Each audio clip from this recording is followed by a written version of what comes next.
Doutor Carlos Mazzi, a mesma questão para o senhor, doutor. Olha, eu entendo que essa questão, o Brasil chega muito tarde nessa discussão da criminalização da maconha. Foi centralizado nesta droga especificamente porque ela tem um potencial ofensivo um pouco menor do que outras drogas, que vai poder se discutir futuramente. Inúmeros outros países já descriminalizaram a posse da maconha, porque o direito penal, como todos, nem todos sabem, mas quem estuda sobre o tema sabe, ele não resolve os problemas sociais que vêm no entorno desta questão do consumo das drogas, que é muito complexo, que, de fato, que é um problema estatal, mas não é através de uma criminalização, de uma conduta que só lesa o próprio indivíduo, que nós vamos conseguir resolver o problema grave, realmente, que é o problema do narcotráfico, da lavagem de dinheiro relacionada a ele e das organizações criminosas que atuam nesta seara. Então, diversos países do mundo já se deram conta que essa política criminal que foi criada lá pelos Estados Unidos na década de 70, 60, 70, ela não deu certo. O encarceramento do pequeno traficante, ou do pequeno usuário que é confundido com o traficante, com certeza ela não produz um efeito de longo prazo no enfrentamento do narcotráfico, que é um dos grandes problemas de criminalidade que nós enfrentamos no Brasil, que é um país de dimensões continentais que faz fronteira com países produtores de drogas muito mais lesivas que a cocaína, etc., e que, então, nós precisamos ter outras políticas criminais para enfrentar isso. Eu entendo essa postura de que dos votos minoritários no Supremo Tribunal Federal, dizendo que teria que ser o Congresso Nacional que teria que legislar isso. Só que isso é uma questão jurídica muito maior do que simplesmente relegar o Congresso Nacional. Porque o direito penal, a interferência de uma pena, uma sanção sobre o indivíduo, de restrição da sua liberdade, ela encontra alguns limites que estão lá na nossa Constituição Federal, que prevê algumas garantias fundamentais, dentre elas a autodeterminação do indivíduo, o respeito à sua liberdade de tomar determinadas opções na sua vida que podem lhe fazer mal ou não. Mas a questão é que quando eu não coloco quando eu não abalo a esfera de disponibilidade de um terceiro, quando eu não leso um terceiro com a minha conduta, eu não posso ser criminalizado por algo que só afeta a mim mesmo.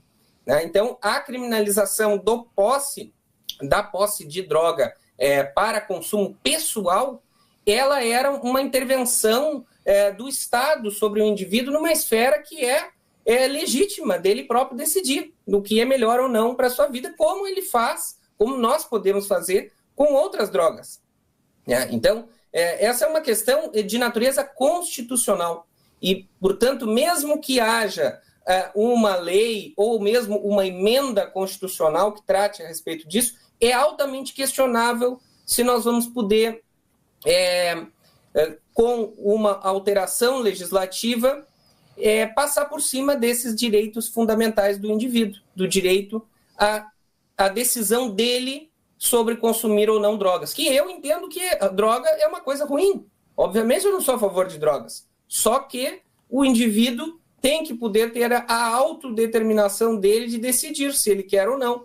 E claro que isso não vai impedir que o Estado tenha medidas e tenha políticas de controle das drogas, efetivamente, né, de restrição ao acesso das drogas e de conscientização da população de que drogas fazem mal. E não é só a maconha, né, não são só os psicotrópicos em geral, são outros tipos de drogas também que nós temos políticas estatais de restrição, como foi feito com tabaco, como é feito com bebidas alcoólicas, etc. Então, são substâncias que o indivíduo utiliza ou não por sua autodeterminação. Então, eu entendo que é uma matéria de natureza jurídica constitucional e que, óbvio, causa um impacto muito grande. Nós temos um país muito conservador e esse debate é muito relevante. Então, para iniciar, eu já coloco essa minha perspectiva sobre a matéria. Dr. Carlo Masi, Dr. Rafael Paiva, advogados criminalistas, comigo hoje, aqui no nosso 60 Minutos. Pois é, eu gostaria de trazer uma questão para que os dois pudessem nos abordar, que o que na minha opinião, e é claro, e aqui como apresentador também a gente tem essa possibilidade, é entender que, vamos lá, o governo ele considera que não é crime, ou que pelo menos, enfim, o termo é descriminalização da posse da maconha, até 40 gramas. Entretanto, é proibido vender o produto. Diferentemente, por exemplo, até o Dr. Carlo Masi citou as bebidas alcoólicas. Elas são permitidas a venda de bebidas alcoólicas para maiores de 18 anos no nosso país. Ok, maiores podem consumir. Inclusive podem comprar. E aí a minha pergunta é, quando o governo acaba, na verdade o STF, né, liberando o consumo de drogas sem cometer um crime até 40 gramas de posse individual, ele não está dizendo que, na verdade, admitindo uma fraqueza que sabe que se vende um produto proibido, porque não se vende em farmácia, não se vende em supermercado, não se vende a maconha de forma legal no país em lugar algum. Esse raciocínio, e acredito que não é só meu, é que ele não fecha. Você não criminaliza. É crime comprar drogas, ponto, sim. Mas não é crime consumir até 40 gramas. Já que não é possível comprar droga, porque a droga é ilegal no país. Esse raciocínio que eu gostaria de entender um pouco mais na análise de vocês. Inverto agora. Dr. Carlo Masi, por favor.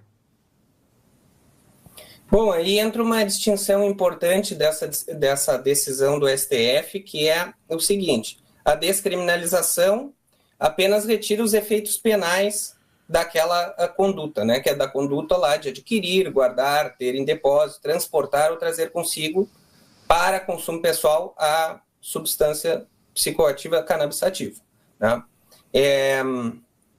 Mas isso não tira o caráter ilícito destas condutas, ou seja, continua sendo proibido a posse da droga, né? Continua sendo proibida, só que ela é sancionada em outra esfera que não é a esfera criminal, ou seja, não há mais a possibilidade de imposição de uma pena que implique algum tipo de restrição de liberdade para o indivíduo.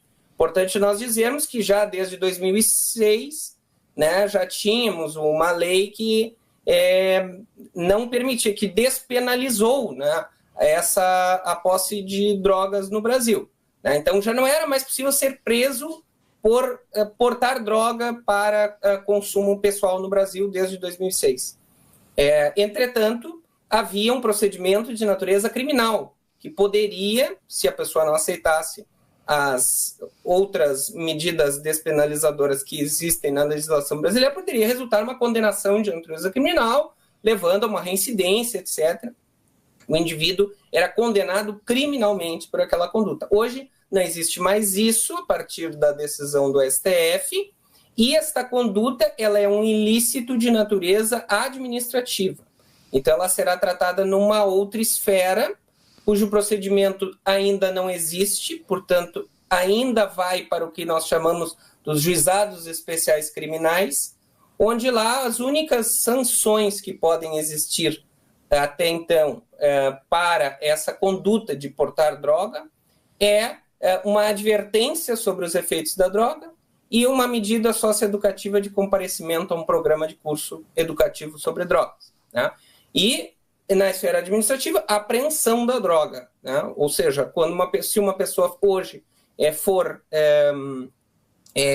flagrada, né, consumindo droga em local público, enfim, essa pessoa será conduzida a uma delegacia de polícia, aquela substância vai ser apreendida e caberá ao delegado fazer a distinção se existem elementos para considerar que aquele indivíduo estava consumindo, que era um consumo para finalidade recreativa própria, ou se aquele indivíduo tinha elementos que demonstravam que poderia estar vendendo aquela droga. Só que se criou aí um parâmetro, que esse é um ponto muito importante da decisão do STF, que é o parâmetro dos 40 gramas. Tá? Então, acho que nós vamos poder evoluir com essa essa questão aí dos 40 gramas. Estamos recebendo hoje os advogados criminalistas, Dr. Carlo Velho Masi, Dr. Rafael Paiva, ambos trazendo para a gente suas percepções quanto à decisão do STF, já de 2 semanas, que, se eu não estou equivocado, né? 2 ou 3 semanas, onde definiu pela descriminalização da posse da maconha em até 40 gramas. Dr. Carlo Masi, por favor, que percepções dá para trazer nesse momento, aliado aos países que já têm a mesma medida adotada? A gente ouviu recentemente que na Holanda está se revertendo essa decisão devido a índices de violência. Tem a ver mesmo isso? O que o doutor pode nos trazer em relação ao que esperar a partir de agora com essa descriminalização e que passos, por exemplo, vai ser colocado a fim de não termos a confusão de trazer, por exemplo, até existem os desdobramentos da descriminalização, e isso foi apontado pelo STF, de também apontamento de indícios de tráfico com uma pessoa que esteja com 40 gramas, diferentemente daquele que vai estar com a posse para uso pessoal, enfim. Como vai funcionar isso, uma vez que também há a questão de interpretação por parte do agente público, do agente policial que vai abordar uma pessoa que está com essa quantidade de drogas? Por exemplo, vai observar lá o cidadão, ele está com boné, tem dinheiro trocado com ele, esse é eu estou dizendo, nada que eu encontro quem usa boné, pelo amor de Deus, mas usa um boné lá sujo, escrito, sei lá, uma planta da maconha, um desenho da planta da maconha, ele tem trocados em dinheiro e tem a droga. Ele pode ser apontado, não, esse aqui ele possivelmente seja um traficante. Enquanto uma pessoa que consome, ela também pode estar com um boné, também pode ter um dinheiro trocado, mas não é traficante. Como é que vai se fazer essa diferenciação e principalmente a análise, porque é muito de interpretação na hora, quem é usuário e quem é criminoso? Dr. Carlo Masi, por favor. Pela decisão do Supremo Tribunal Federal, se criou um parâmetro, né? O parâmetro dos 40 gramas, ele não é um parâmetro absoluto, é um critério relativo, né? Que vai ter que ser averiguado no caso concreto realmente. Então, é preciso analisar os elementos indicativos do propósito de comercializar aquela droga. Como é que vai ser feito isso? Caberá a uma autoridade policial que se deparar com o caso concreto que for levado a ele, porque o usuário de substância da maconha vai ser encaminhado à autoridade policial, porque havendo dúvida sobre a circunstância de ser ou não usuário, entendo que deve ser encaminhado. Até porque essa droga tem que ser apreendida também. E não caberá ao policial militar que fizer essa abordagem fazer a pesagem da droga para demonstrar que é 40 gramas ou menos de 40 gramas. Isso caberá à polícia judiciária, né? Caberá a um delegado de polícia decidir sobre isso. Só que o que se criou foi muito importante, esse parâmetro, porque é um parâmetro que, abaixo dele, o delegado precisa justificar o motivo pelo qual ele entende que, sendo uma pessoa portando menos de 40 gramas de maconha, há indicativos reais de que esta pessoa, de fato, estava traficando. E o que existia antes? Por que essa decisão foi tão importante? Porque antes havia uma abordagem seletiva de pessoas. Porque o direito penal brasileiro é extremamente seletivo.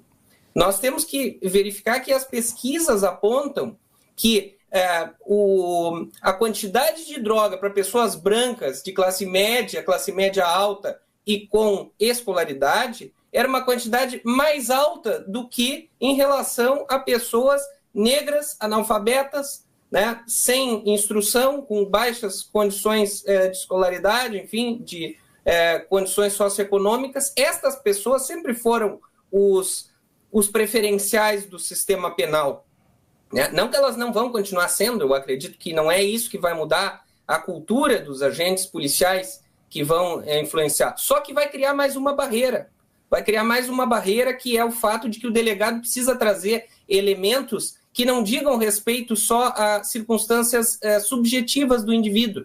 Esse indivíduo parece ser um traficante porque ele tem todas as características do traficante. Não, eu preciso trazer elementos concretos do caso que apontem. Então, o Supremo Tribunal Federal deu algumas sugestões, alguns exemplos, como uma balança de precisão, né, um caderno com anotações do tráfico, um celular onde se verifique que há negociação de drogas, ou o indivíduo é flagrado vendendo drogas. E aí sim temos elementos para considerar que uma pessoa que pode ter menos de 40 gramas de maconha, ela pode estar também comercializando essa droga.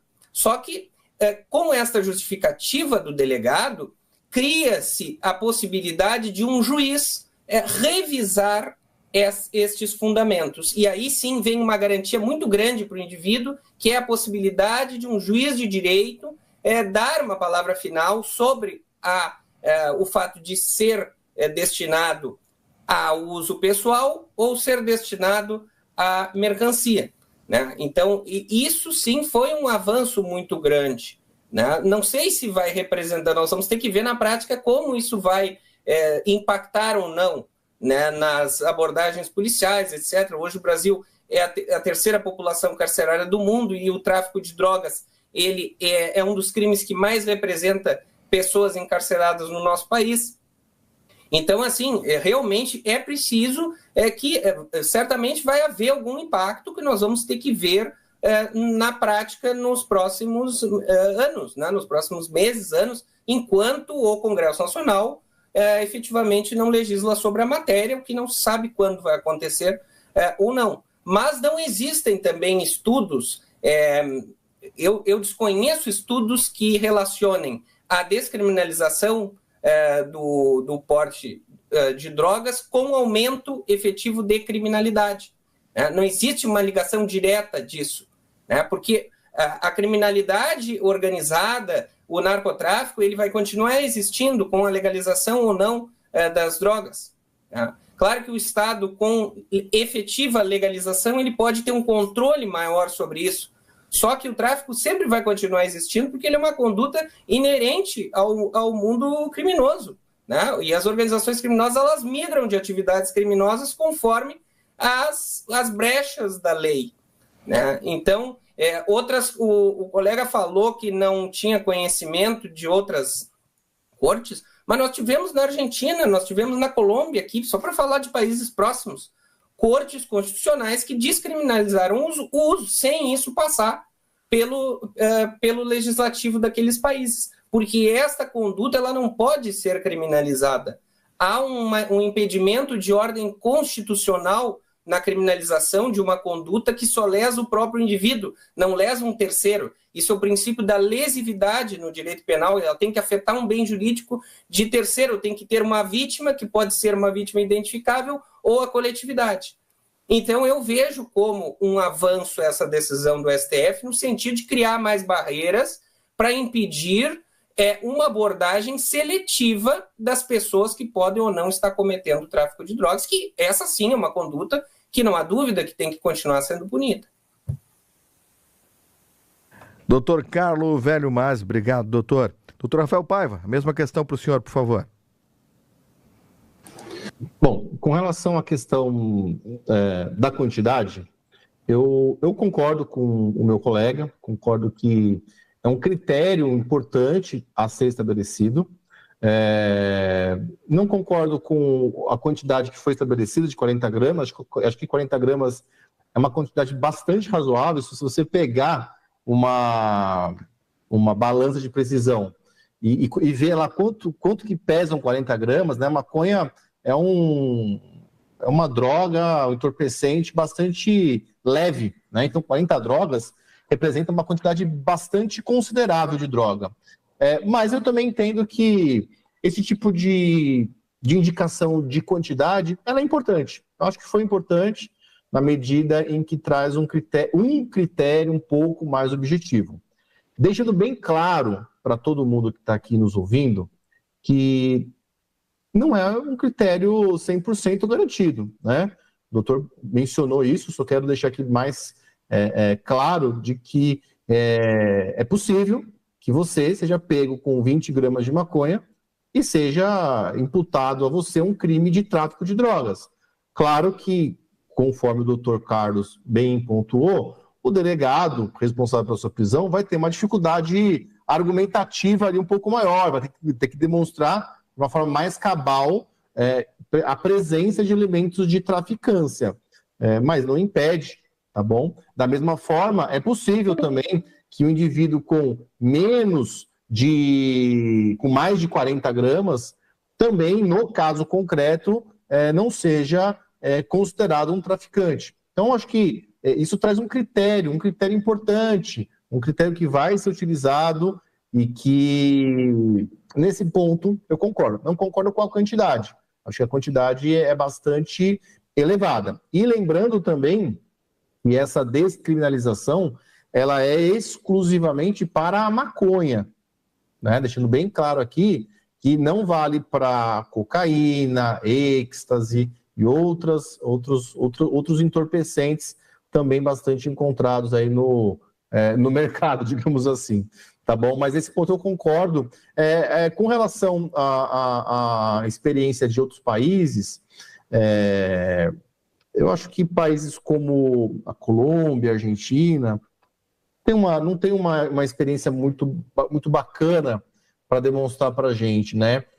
Por outro lado, mesmo na Holanda, o Fabiano bem comentou que há uma possibilidade, né, está se aventando a possibilidade de voltar a criminalizar. Eu tenho que ressaltar que a Holanda é um país muito sui generis, né, muito específico, um país que tem um tamanho bastante diminuto, um país riquíssimo. Eu acho que comparar a Holanda, né, com o Brasil, até mesmo com os Estados Unidos, é bastante preocupante, porque é um país com uma outra realidade, né, um outro tipo de população, bem diferente da população que a gente encontra em países maiores, né, países ou continentais ou quase continentais, no meu caso, o Brasil e dos Estados Unidos. Então, eu percebo que há no mundo, volta a se ter no mundo, uma preocupação com relação à questão das drogas, né? De fato, há uma onda conservadora em todo mundo, não só com relação às drogas, mas com relação a outros temas também, dos quais nem todos eu sou adepto, deixando bem claro aqui, sou a favor, por exemplo, de outras questões como o aborto, mas não sou com relação às drogas, pelo contexto todo que existe com relação a esse tipo de conduta. E reforço aqui mais uma vez que, se é uma decisão que vem de um órgão legitimado, como é o Congresso, eu entendo. A sociedade decidiu que usar maconha não é crime. Perfeito, a sociedade decidiu. Eu acho preocupante a gente trazer esse poder para um órgão do judiciário que não nos representa, né? Então, o judiciário tem uma função importantíssima, até mesmo de garantia dos direitos individuais, inclusive das minorias, né? Porém, nesse caso em particular, eu não vejo aqui um direito de minoria sendo garantido. Eu vejo uma escolha política, realmente, que caberia, no meu ponto de vista, muito melhor a quem nós elegemos para isso, tá certo? E eu não votei, você não votou, ninguém que está nos ouvindo votou para algum dos membros do STF, né? Que hoje são conhecidos, bem ou mal são conhecidos, mas há algum tempo atrás ninguém sabia dizer quem era o ministro do STF, só quem atuava na área. A grande população não conhecia essas pessoas, porque realmente elas não são escolhidas e não são votadas para decidir essas questões que, no meu ponto de vista, são bastante políticas e deveriam representar o anseio da sociedade. Não, pelo visto, não representam. Doutor Rafael Paiva, criminalista, doutor Carlo Masi, também advogado criminalista, é uma honra ter recebido vocês. O tema, ele provoca para muito mais tempo, mas infelizmente já chegamos ao final do programa. Foi muito importante ouvir as percepções de vocês. que tem, evidentemente, coisas que não são congruentes, não são parecidas, não são iguais. Entretanto, o importante é ouvir os pontos de vista, e os dois, evidentemente, têm a possibilidade de nos trazer a possibilidade do debate interno. Eu tenho certeza que as pessoas estão debatendo em casa, no carro, onde estão nos ouvindo, concordando ou com um ou com o outro, um pouco mais ou um pouco menos.